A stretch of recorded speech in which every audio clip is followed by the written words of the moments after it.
எப்பவுமே நம்ம பண்ணும்போது கொஞ்சம் எக்ஸ்ட்ரா பண்ணி வைக்கணுங்கிற பாடத்தை நான் இன்னைக்கு கற்றுக்கிட்டேன்.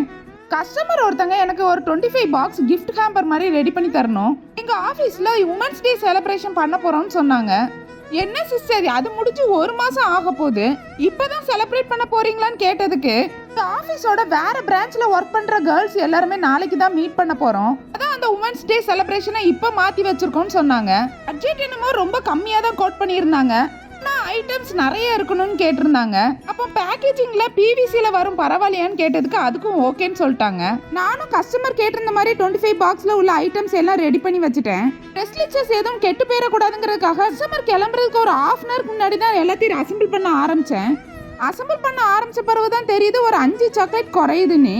நைட்டு நம்ம ரெடி பண்ணி வைக்கும் போதெல்லாம் கரெக்டாக தானே இருந்துச்சுன்னு யோசிக்க அப்புறம் தான் தெரிய வருது அது எங்க வீட்டு பசங்க பண்ண வேலைன்னு. கஸ்டமர் வர்றதுக்கு முன்னாடி அவசர அவசரமா சாக்லேட்டை ப்ரிப்பேர் பண்ணி பாக்ஸ்ல வச்சு கஸ்டமர் கிட்ட கொடுத்துட்டேன்.